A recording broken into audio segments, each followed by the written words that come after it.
Hey everyone, welcome to episode 123 of the Lift Free and Diet Hard podcast. I'm your host, Andrew Coates, and I have another long overdue guest. I've got Marcus Martinez. He's well known as pretty much one of the true leaders and authorities in the kettlebell space in our industry. Last episode, I just had Adam Bornstein, and Adam was long overdue, so I've got a couple of awesome ones. I'm excited. And welcome to the show for starters, and I'll tell everybody a little bit about you, Marcus. Appreciate you having me on. I'm very excited, and this is very long overdue. I've been sitting here waiting for the call, man. A lot of it's a respect for, like, I don't feel entitled to people's time, and I know people who are busy. So obviously, as I said, you are a master of kettlebell training and education. You've created kettlebell certifications. You helped build the On It Academy, and they're leaders in kettlebell training. You've been featured in Men's Health, Bodybuilding.com, Oxygen Magazine. I know you've done a bunch of work with Kettlebell Kings. So that's a pretty cool legacy. So let's dive right in. And I suppose on the back of all that stuff, you've developed a pretty dedicated and large following, right? And do you find that you're influencing an entire generation of kettlebell enthusiasts? Was there a major inflection point? Was there something like getting in with bodybuilding or getting in with On It that really took your brand, shot it through? Or has this been just a really slow burn of just doing good things on a consistent basis? It was definitely a combination because I was just talking about Instagram, and my Instagram has grown, not maybe to the extent of other people, but it grew pretty quickly at first. And then I realized, I'm like, shit, I started this thing in like 2012. I've been in business since 2008. Like, this is not a overnight success by any stretch. So watching it grow and seeing that I was on the right path, and really because I was just sharing the things that excited me and the things that I felt kind of called towards and things that I enjoyed training with, and having my clients train with. So that was definitely the slow burn, but then absolutely connecting with On It, that was like just an upward turn. So at that point, it was like, here's where we can connect with a lot of weirdos in the fitness industry, because this is so unlike things that they had seen. Nobody had heard of maces and clubs. I'd had maces and clubs in my gym for freaking 10 years, and people come in and be like, oh, and they swing it like a bat. And kettlebells, they'd look at it and they'd be like, oh, those are cool, and then they'd walk away. But it was a cool place to connect and really find a lot of like-minded people, and then bring in those kind of oddballs, those people that were like, okay, I love traditional lifting, but I want to supplement it with some of these tools that look a little bit freer in their motions and things that we can do with them. And I can, I don't have to have a whole gym of equipment. So yeah, definitely On It was like the first uptick. We were talking off air how our mutual friend Sam Pogue, who's he's been on as a guest before, if you go way back. Sam's great. I met Sam in 2017 at Luca's Fitness Ground Vigor and Business Conference, and Sam was one of the presenters. And again, he did a presentation with maces. And I think that was probably my first real exposure to them. I thought, oh, this shit's cool. And of course, Luca's gym, he's got a big pile of them there and tons of kettlebells.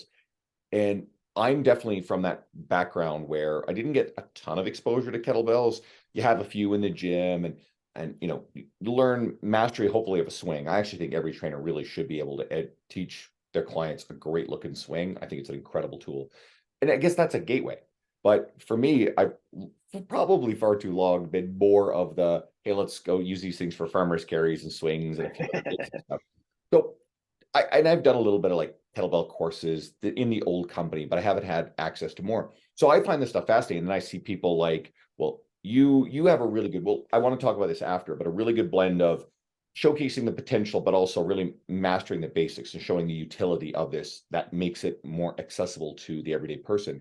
And we were talking about Adriel and how great he is with this stuff. And then we got guys like, the younger trainers like Keanu Soto and Jared Cadena. Or hold on, let me make sure I get Cardona.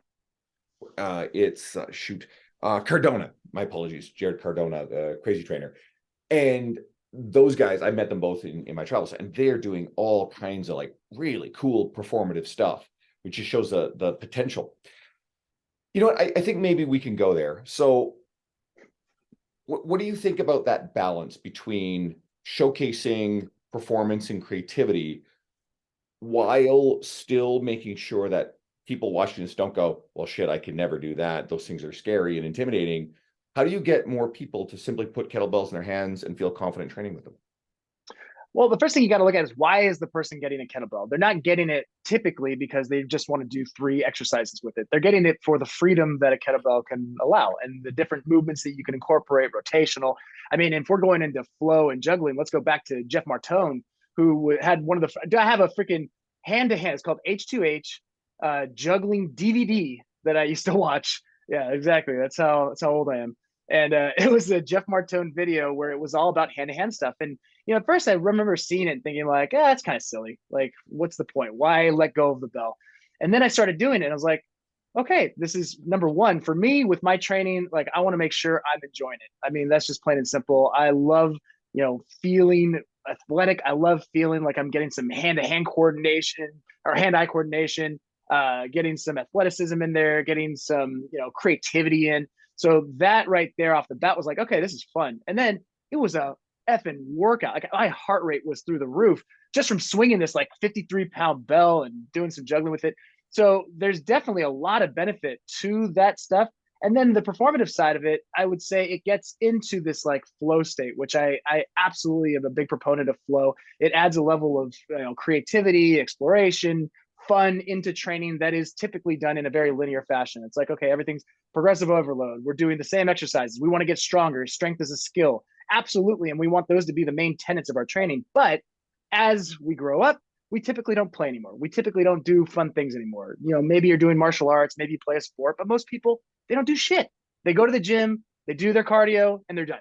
So being able to have this tool that now all of a sudden you can feel like a kid again, you can feel like you're out playing and just doing different things and there's no rhyme or reason and there doesn't have to be, like, that is a level of freedom with your fitness and your body that I cannot replicate with any other tool. Well, I didn't even think about it this way before, but it's a good analogy for music and dance, because what do people do in things like music? You learn the basics, you learn your scales. I mean, I had a guitar when I was younger, didn't have a lot of aptitude, but also didn't put in the time. Love good music. But what are the most creative musicians and dancers great at? They absolutely own and master the fundamentals. We see the same expression when it comes to, I mean, basketball players like your Kobe Bryants and your Steph Currys, who are legendary for their ability to be creative in playing their sport, when in fact they spend their time mastering the true fundamentals. And I can actually understand if someone really gains mastery of how a kettlebell feels and how you do basic movements with it, then there is room to express creativity and be playful with it. And so I hadn't thought of it that way before. So hopefully that sort of plants a seed with other people. Absolutely. And that's why with the stuff that I like to push out and the education I like to put out, it's always based on the fundamentals, because the ability to get into flow and juggle and do all the kind of, silly stuff with kettlebell, that was all, started off with years of doing the basics. So my goal is to kind of expedite that for people so that way they can still master the basics. That's still the main chunk of their training, but they have the freedom to be able to choose what they do. I always say in my courses, are you doing something because that's the way you've always done it, or that's because that's the way you choose to do it? And there's so many people that do something and they've like dialed in, this is the way I do it. And they don't really realize that's just because that's the only way they've done it. So to show people different things, so that way they can now take charge of their own fitness and be able to add levels, add layers that they wouldn't have done before. But again, it all starts with lots of swings, lots of rack positions, lots of farmer carries, lots of staring at a dusty kettlebell, whatever you have to do to, get those reps in. It's letting your fresh vegetables rot in the fridge a few times before you get better at eating them, I suppose, right? Exactly. Use it as a doorstop for a few weeks before you decide to. They do make it work. Uh, I was thinking, and no, I had to gather my thoughts on. I think with a lot of training methodologies, a lot of training tools, we do get very fixed in how we view their function.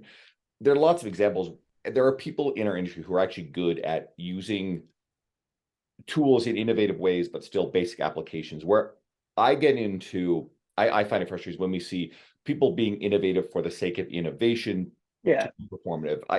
And we know that stuff exists and people complain about it. It's low hanging fruit. I'm not interested in beating that drum, but I like stuff like my buddy Gareth Sapstead, who's over in the UK. Gareth, I mean, someone probably thought of this before him, but he innovated and popularized it where, okay, single leg hip thrusts. He would set himself up at a bench, put a landmine, with cushioning in the crux of one hip, and you now have a very effective way to load and load heavily a single leg hip thrust, where setting a dumbbell there is not always necessarily all that comfortable or effective. And what do we got? We actually have something that actually works really well, even though on the surface you look at it, it's like, oh, that's creative. A lot of people hadn't seen it before. And you get other people who are, big into glute training starting to adopt this and popularize this movement. So I suppose if we think about it that way, there are lots of ways we can use the basic stuff in more and more innovative ways. And I'm open to the idea. I mean, again, we also have to get over our belief systems and our mental blocks about these tools. Do you think there's any confusion over where to start with kettlebells, things like hard style? And I know there's different certifications and different disciplines. And I'm trying to remember, because I should know my stuff. Who is it that famous name, but it's slipping my mind, who kind of brought over and popularized kettlebells in the industry? Who am I? Pavel Pavel. Setzeling. Yeah. Pavel, yeah. Absolutely. And I think of all the kettlebell people I know and the ones that can do some absolutely insane things with kettlebells, I've yet to see any one of them say anything other than, all right, let's start with the basics. Like, I've never heard anyone be like, you should really start with a 2-hand flip behind the back. Like, that's how you really get good at kettlebells. So it's like most people, most coaches, and as long as they're not just like Instagram kettlebell people where it's like, oh, I just picked up a kettlebell and I've never trained anybody and here's all the crazy things you can do with it. As long as that's what they're saying on there, most people are going to say start with the basics. And so that's where, if someone's just looking at opening up social media, they type in kettlebells and they're just going off of that. First off, that's a terrible way to learn anything in any field. I wouldn't just open up a social media and click on that. I would click on how to start with kettlebells, beginner kettlebells. So with that said, I feel like most people are going to say, yeah, start with deadlifts, start with 2-hand swings, start with 2-hand cleans, start with dead start cleans, and then work your way up. But that's why social media is a double-edged sword, where you have the ability to share lots of cool stuff and get a lot of good ideas, but it also has a lot of noise out there. So it's got to be, on the person taking in the information to be a little bit more discerning with what they're taking in. I agree. Caveat emptor, buyer beware. There is a certain amount of responsibility. Now, we know a lot of people are putting stuff out that looks great. So I personally think that coaches, it's wasted time, energy, mental bandwidth to just complain about the people who are sharing what we'll call misinformation, however, in whatever context. I'm a big believer in do something about it, right? I set out late 2019, I decided, all right, already writing for some, a big publication. It's time I started treating social media, particularly Instagram, as a complement to it. And I just would post every day, post every day, post every day. It would gradually build. And then it sort of like really started taking off. And now we're where we are, which it's been a very valuable tool, as opposed to having this sour grapes attitude because someone never either invested the time, consistency. Bullshit. I mean, what are we always telling our clients? The person who expects to be, lose 50 pounds of body fat in 6 weeks and then is frustrated and then says, fuck it, and goes right back to the ice cream and the couch, metaphorically and literally. Well, there are coaches who do the same thing when it comes to brand building, media building, following building, or they take this belittling attitude about, influencers and large followings. Well, first of all, most people buy their following. Some of it's fake, right? So stop worrying about those people. Second, if you look around at most of the people who have large followings, who are the established educators in our industry, there's a reason people are literally looking for them, because they're getting exposure at seeing them speak at events, or their media's everywhere. They're appearing on all the podcasts. They're just doing great stuff. Luca Hosvar is a phenomenal example of this. Don Saladino, phenomenal example. Sohee Lee, Kelsey and Dennis Heenan. There's phenomenal examples of this because they have such a legacy of education and impact, across the industry. And in many of the people I just named, they're breaking into mainstream audiences. Look at Ben Bruno again, right? We were going to talk a little bit about, how I find it funny when I see on your social media, it's you, it's Sohee, Ben Carpenter, it's Kelsey and Dennis, I was just on the phone with Dennis just 2 days ago, getting him. So Kelsey and Dennis Heenan are going to be speakers at my event. I keep dropping hints about who are my speakers. I'm going to launch very soon registration. I've just got to get the website finished, and then people will be able to register for my event in October in Edmonton, October 13th to 14th. But Kelsey and Dennis are in it. But these are your friends. You're hanging out with these guys all the time. And so I think there's a few things about this. First of all, what kind of influence does it have on you career-wise to be surrounded by a community of people who have a very demonstrated track record of success in the industry. I suppose I could throw the group of questions together and let you go where you want. And do you find that the people who are in this space gravitate towards each other because there's something relatable? Or is it we just tend to show those friends of ours on our media, and our other friends who are not in the industry, who have like 200 followers in a very private life, we just kind of keep that, they don't I, walk the aisle, you'll wave them around. I know. Shout out to my neighbor Johnny, who has 150 members or 150 subscribers, and his private account. We do hill sprints together. You know, I tag him all the time.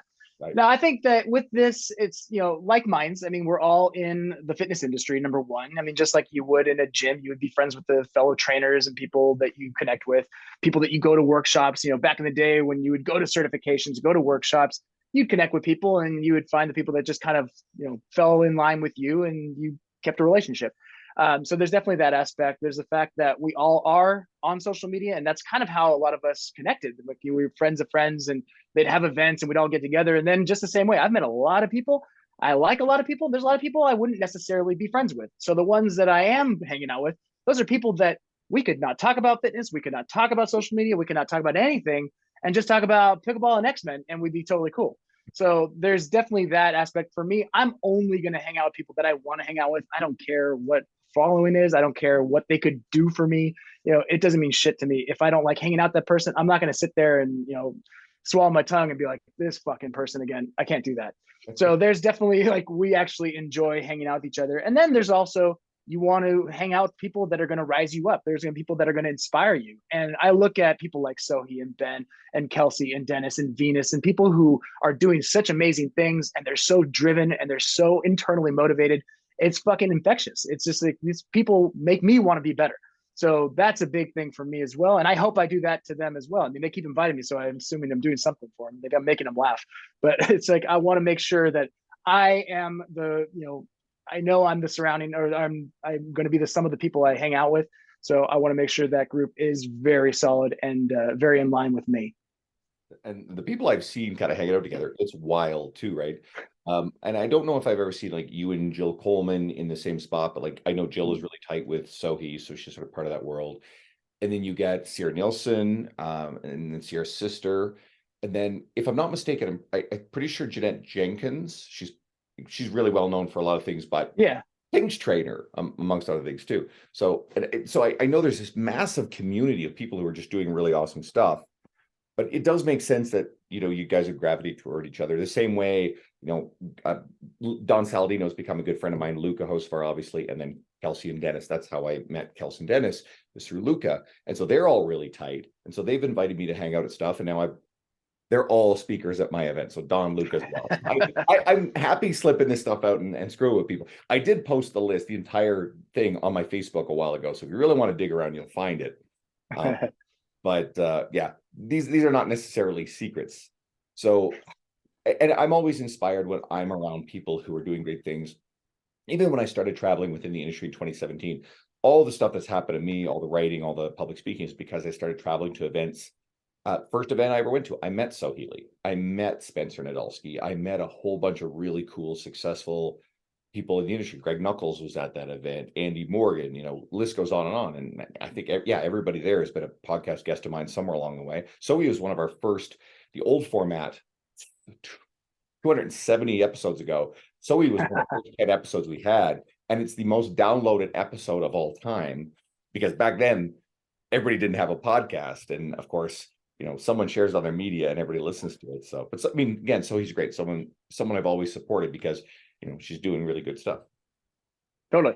And I think, you know, I get the question a lot from new coaches, new trainers, like, how do I get in? How do I do these things? And the reality is, like, if you're doing great stuff and you're not trying, I mean, this sounds so cliche, but like, the cream rises to the top. If people are coming in and they're authentic and they're fun to hang out with and they're cool and they're not like I've been to events, and I know you have as well, where immediately someone just gravitates towards you and they just immediately start talking about, oh, social media, oh, let's get together, let's shoot. I'm like, get the fuck out. Like, I don't want to talk to that person for another. It's like someone messaging you and be like, hey, can I be on your podcast? Hey, can I be on your podcast? Like, you're going to be like, sure, I'll put you on the list. I mean, it's a list that I'm going to not write anything on, but cool.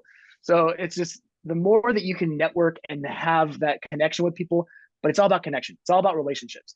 And if you can really, truly be authentic. And some people you're just not going to jive with. Some people you will, and that's fine. You don't have to try to insert yourself into everything.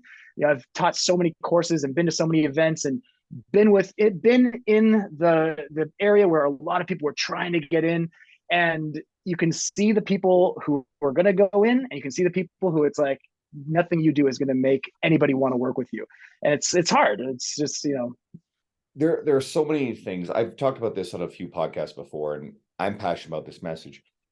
When we get people who are really wired to seek status, I mean, it's a very human desire. We see the world through status. There are status cues. It is how humans understand and navigate a lot of social interaction. There's social cues to it.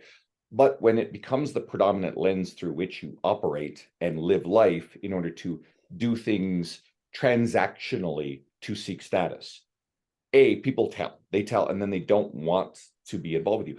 I'm of the attitude of be of service. A conversation I had with Krista Scott Dixon, another one of my speakers at my event, who's an awesome human and one of the architects of precision nutrition. We just got into this whole discussion, and that phrase be of service really stuck with me. And everybody who is a successful authority figure in the industry, or at least damn near close to all of them, I tell coaches, don't try to create any media or do anything to impress them directly. They will all be impressed if you do an incredible job of building a foundation of education, support, coaching people. And if you do a really killer job and you're conscientious of the things that help build your business, your media, you're eventually going to rise to the top, stand out, get invitations to appear on podcasts, to speak at events.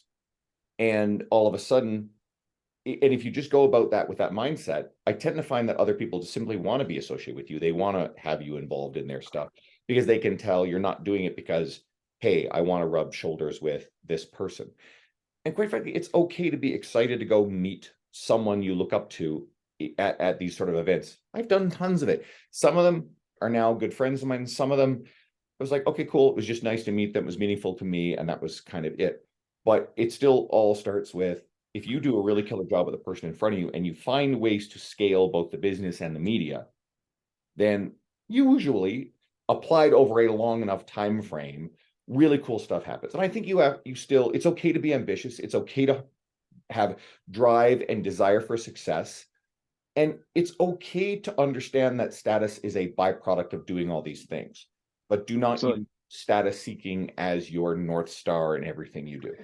No, it has to come down to value add. What is the value that you're adding to someone's life? I mean, that's what they're going to remember. But what you said about service really resonates with me on a personal level. I had owned and operated a gym, was teaching workshops, and my wife, we were together for about 7, 8, 9 years. We had 3 kids. We ended up getting divorced. So we had this time where like everything in my life just kind of dissipated. And it was like, holy shit, all the things that mattered to me were gone. I mean, it was like overnight. And there was this time in my life where I realized, what am I doing? Am I doing this for me? Am I doing this for others? Like, what the fuck? So I literally changed everything into this place of service. How can I be of service? How can I be of service to my children? How can I be of service to my friends, my community, my parents, my at the time ex-wife, and show the people that it's not about me, it's about them. And over the years doing that and just focusing on service, it was like everything just started to get better in my life and around me. And it was so crazy. And to the point where my ex-wife and I, we actually started kind of talking again. We started connecting again. We actually got remarried and we had our 4th kid 2 years ago. So it's like all that because I'm like, oh, I'm not going to focus on me. I'm going to focus on how can I serve others? So being able to serve my family, being able to serve even the people, when I look at my social media, it's like, how can I serve people on here? Even though it's me doing exercises, what service does this provide? It provides some, here's some new ways you can use the kettlebell. Here's some education that you can incorporate. Here's something that you can use immediately. Here's some digestible, accessible information. It's like, how can you be of service? And like you just said, the more you do that, the more people are going to gravitate towards you. You're not going to have to reach out. It's just going to happen for you. And I mean, I think balance, I want to definitely get into boundaries here, but the balance between sort of family and the career stuff, I think Alex Hormozy's the one who talks about this a lot, about seasons of work and how you approach different things. And it's okay to have seasons of hard work, aggressive build, and understand that there's sacrifice. The goal is not to have so much sacrifice to where you're sacrificing the quality experience of your family. the book Essentialism, which I recommend, Greg McKeown. Greg McKeown, yeah, it's a great one. He talks a lot about, well, it's a book about saying no, right? That Yes. the most successful people in our industry, John Berardi, Molly Galbraith, so many others, Jonathan Goodman, they are great at saying no and setting boundaries. And they're all really good. Brett Bartholomew is another one. And so he is phenomenal at this, about saying no to a lot of things that creates room to focus on the stuff that matters, like Sohi getting her PhD done, her research, being able to build a business, and to have the time for family. So what is your, like, you alluded to this, but how is your approach to setting boundaries evolved over time? Because you said yes to coming on my podcast. And like I said, I did not feel entitled to getting you on here. And I'm grateful to have this hour. I'm excited because, you're someone who I admire in terms of what you've done in the industry.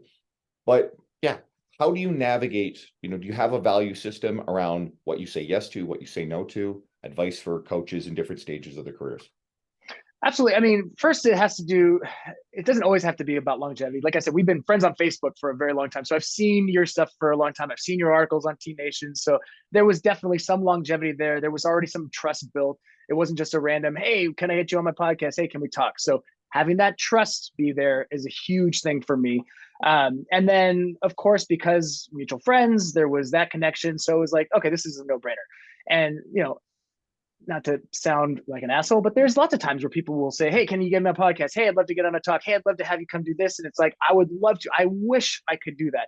But my number one priority is my family. My number one priority is being with my family, which I'm with my family every single day, which sometimes that's why I can go to LA for the day or go play pickleball for 6 hours, because I need that little time. But the focus is, does it take away from my family life? And if it does in any way, shape, or form, then I'm most likely going to say no. So whether that's for an event, for even an hour of time, it's like, my time is so valuable to me, and as it should be for everybody. And for years, I didn't think that way. It was like, oh yeah, whatever, sure, I'm in. Yes was like my default answer to everything. And it was like, even though as I'm saying yes, my mind's like, the fuck are you doing? You mean no? You mean no? Say no. And I'm saying yes. So doing that over time was definitely the default. And when I realized what was important and what was valuable and what I was giving up in the process of doing those things, that just made it a no-brainer. So for new coaches and new trainers, the first thing that you have to do, you have to create a value system for yourself. What do you value about yourself? What is your worthwhile, mission? What is it that you bring to the table that you feel like? I'm not saying what other people say you bring to the table. What value do you really feel for yourself? Because if you don't value yourself, you're not going to value your time, and you're going to be pulled in every single direction. And I say that from the utmost of perspectives, because that is how I was. I was pulled in every direction based on what people wanted for me, from me, and I just let it happen. So once you really get to the root of yourself and valuing yourself, you'll value your time, and you will make much, much better decisions on what you do with that time. And I really do think early in your career, we can look back and lament mistakes made and like overloading schedule by saying yes to too much. But I think it's fundamentally a mistake to say no to everything early in your career. You have to say yes to different types of clients, different opportunities. Absolutely. The first public speaking event that I was asked to do was for a friend of mine. I'd already attended his event a couple times, loved it. I was filling in for Greg Knuckles. Thank you, Greg. I owe my public speaking career literally to you. Thank you, brother. And honestly, I sort of hesitated, but I said, okay, yes, I will. He really wanted me to do it. Worked hard on the presentation, went well, and that just led to a string more. There are other things that I was asked to do before I felt I was ready, but I said yes to them, and those things have led to incredible stuff. When my friend Dean Guido asked me to start a podcast with him, thought it was a cool idea. Cool. Guess what? 5.5 years later, I'm still here. And he had to leave after 150 episodes because, well, at the time, his wife was expecting first child, and this was something that he triaged out because he knew, hey, I want to prioritize family, but he was insistent I keep this going. So anybody who's a longtime listener kind of knows this story. So that makes sense. There's something you said in there that I really like. You mentioned about like being on my media for a while and sort of trust and the connection of mutual friends. And this is a concept, Alex Hormoz, I like a lot of Alex's stuff. Alex has got some good mental models. So he talks about this in terms of building up actually, he doesn't even use his language. I like this one. It's a building up a bank of grace. So he talks about the Gary Vaynerchuk jab, jab, jab, eventually right hook. But Alex is more of the mindset that's sort of like mine, where it's like, just keep throwing jabs, you just keep giving, you keep just giving, giving, giving. And if your stuff's so good, people are literally going to ask you and turn around anyway. But this also applies on an individual basis. Like you said, Facebook friends for a very long time, limited little pockets of interaction, etc. But what never happened along the whole way? Neither one of us turned around and asked the other for some sort of absurd favor. Hey, bro, especially right away, even simple things like you get a new Facebook friend request and all of a sudden someone invites you to like their business page. It's like, no, like little things like that, as simple as they are, it's kind of like it's a bad sign, it's a red flag. Yeah. So I'm of the mindset, if you can find ways to give and support and find things, all right, well, what would this person value? And it's not even sending messages and saying, hey, what do you need? How can I help you? It's to actually like pay attention and figure out a way that would be really valuable and helpful and share it with them. And a lot of people make asks that they pretend are doing people favors, but really what they're doing is they're asking for something for themselves. And quite frankly, asking someone to come on a podcast is sort of an example. Or when someone asks to come on a podcast, hey, I've got a really great story. And I don't want to make anybody feel bad, but it's like, okay, the podcast host has a limited amount of time each week. There's effort in, mine are minimally produced. I actually just like doing it the way it is, but a lot of people put a lot of production time. There's cost involved, prep time, etc. And there's a slot, a lot of podcasts are weekly. So that's one slot. I've got a crazy busy schedule. So it's not doing me a favor to have a really great story. If you've gone and built an incredible legacy of education and impact with people, then it puts you in a position where I'm like, hey, I would really like to talk to you and share you with the audience that I have. So that's kind of my thinking on that one. Absolutely. It all comes down to trust. And when you focus on that and you focus on that value add, and it's not about what can you get, it's how can you give, then you get so much more. I mean, it's the old adage. It's like you're always going to give more than if when your focus is on giving than when you're trying to receive and you're trying to take. And it is very clear on the people who are trying to take. You can see it immediately. They might think they're sneaky. Nobody's sneaky. Everybody knows.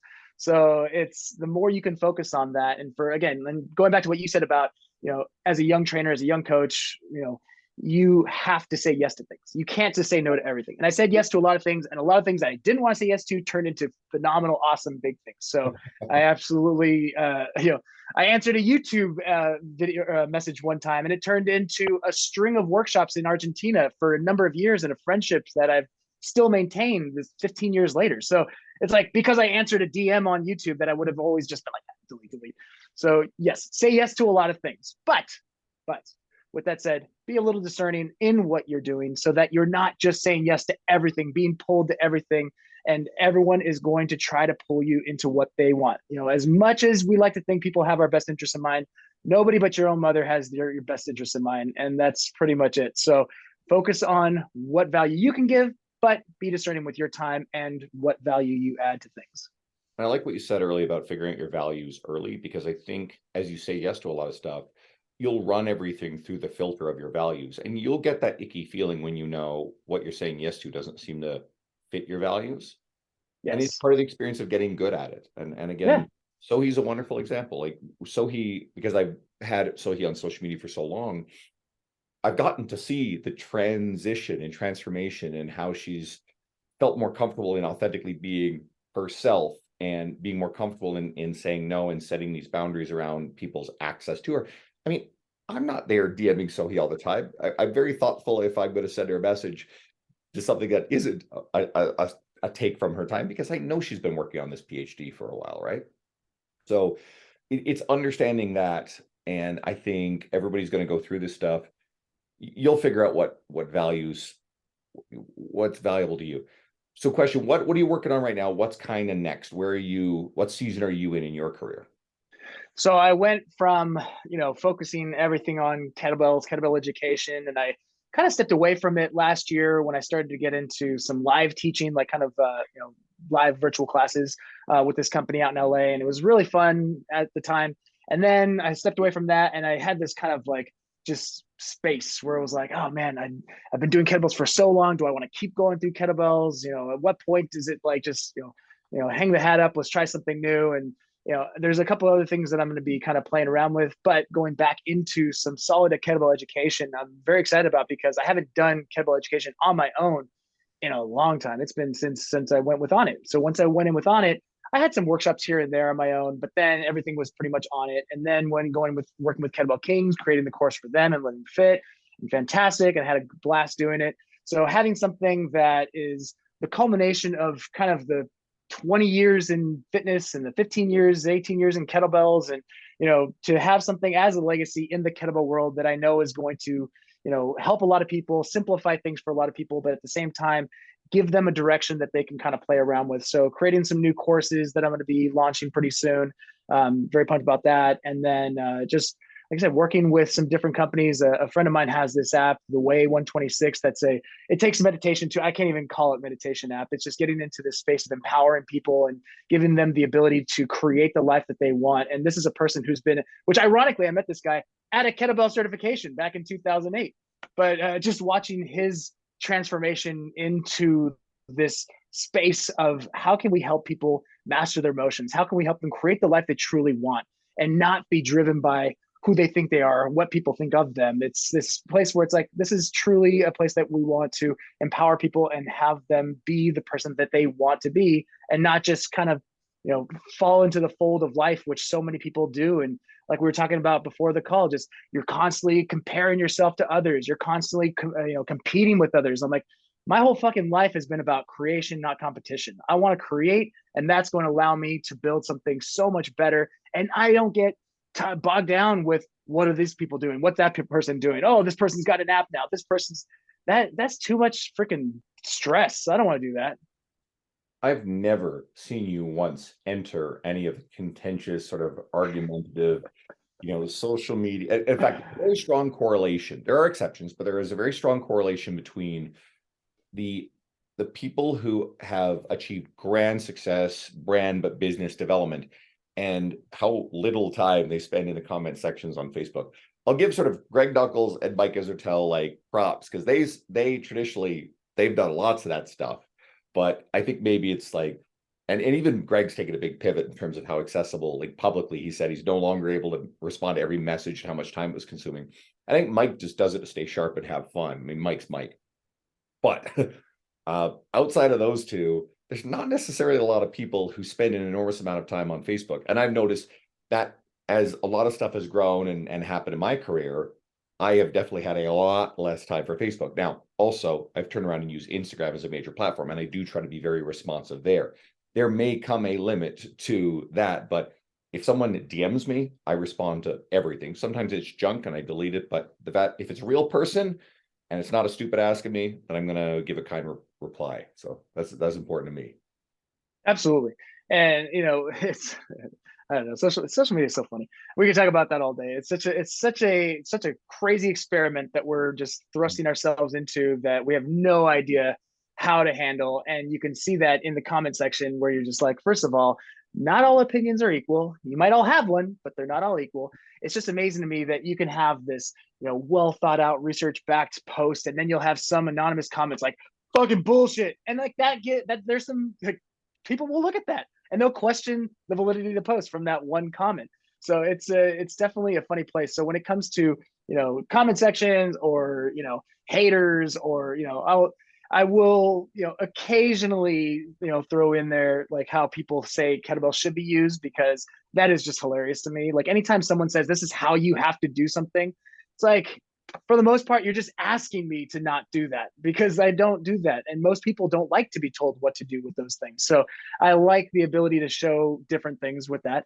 But like life's too short for that bullshit. Like I said, I don't want to hang out with people that bring me down even the slightest. I don't want to spend time on social media looking at comments from people who have no idea who the fuck I am or what values that I have. And they're just inserting their own. The amount of times, I will say this, every now and then I will contend with somebody, and it's never from a place of like fuck you. It's always a place like, hey, this is how I do it, and there's like some kind of learning experience, and 9 times out of 10 the person apologizes. They're like, my bad, I was having a rough day, didn't mean that, or hey, wow, that was actually very helpful, thank you so much. What started off as like a bullshit comment. So if you come at it from a place of don't take anything personally which is very hard for most humans, but don't take anything personally, then nothing can affect you. You're impervious to anything that people can say online. It's one of the 4 agreements. Great book, by the way, right? Fantastic book. That was Listen, the start of my transformation. yeah, honestly, I would tell people, go read that book. We're talking about giving, go read The Go Giver. You could get through those 2 books in like half a day combined. They're both so short. So guys, go check those out. Definitely. Super quick hitter question, sort of a tease about the last one. American style or Russian style kettlebell swing? So here's the thing. I love the Russian style, the hard style, the one that Pavel kind of popularized because it's very powerful. It's very inefficient because you don't want to be able to do it for a long time. You want to be able to hit it hard for 5 reps, 10 reps, 15 reps, whatever. But I very much like kettlebell sport because of the efficiency of it, where you can now get into conditioning, endurance-based training. So you can take the same tool, the same weight, the same exercise, and make it a powerful, explosive exercise or a soft style flow juggle type of exercise. And it's literally the exact same tool. So I love the ability to kind of toggle between the two. I would say I lean more towards hard style, but I want to infuse the flow, the juggle, the kettlebell sport into that. So that way you're not just always everything is a second. I don't like to have to always do that. And to simplify that, basically I was asking Marcus, the Russian style swing, which doesn't go overhead versus Oh, that's right, the overheads. I the, forgot that it was the American swing that the if you do American something good, you style, got to do it better. the extended, it basically. Okay, all right. My bad. No, all good. Let's go. We'll go back to that question. So I personally do not do the overhead swing. I don't see the necessity of it. If it's like if some is good, more is better. It's like, well, no, because the margin of error is much greater. So for most people that don't have the shoulder mobility, the thoracic extension, they don't understand how to maintain a neutral neck position. They're going to just, every time I've ever seen it, and I've worked with a lot of, and I'm not going to call out CrossFits, but worked with a lot of CrossFits, and this is typically where you see overhead swings. The number of times I've seen people just jutting their head forward, they're driving their shoulders back, and it's like, bro, you are going to jack your neck up so bad. So for me, I would just say stay away from it. It's not necessary. Do snatches instead. Do barbell snatches, do kettlebell snatches, do dumbbell snatches. That's how you can get your overhead work in without this narrow grip that you're trying to now, So no, I'm not a fan. I'm 100% a fan of the Russian style, just the short, crisp, powerful, heavy kettlebell swing. I find it's easier to teach. All right. 100%. So where can people find more of your media, your social media, your stuff? So where I spend most of my time is on Instagram, Kettlebell Exercises, which was, I don't know how I got that name back in the day, but Kettlebell Exercises, that was just luck of the draw.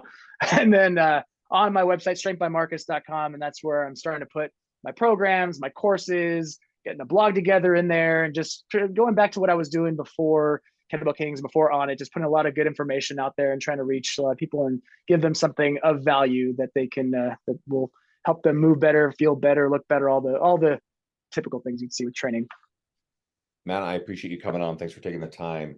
For my people who have been here for a long time, go follow Marcus. He's good people. He does good stuff. Check out more, especially if you're interested in more kettlebell education. For anybody who is finding my podcast for the first time, I've had a lot of Marcus's friends on. My friends, Dennis and Kelsey Heenan, were on fairly recently. I've had several episodes that go back over the years with Sohi. Go check that stuff out. And you may go through the library and find some other great people that you like. I've had the industry's elite who's who. I'm proud of that roster of guests. So guys, thank you for tuning in again. I really appreciate it. And I'm going to try to keep asking you guys, I want to grow this podcast.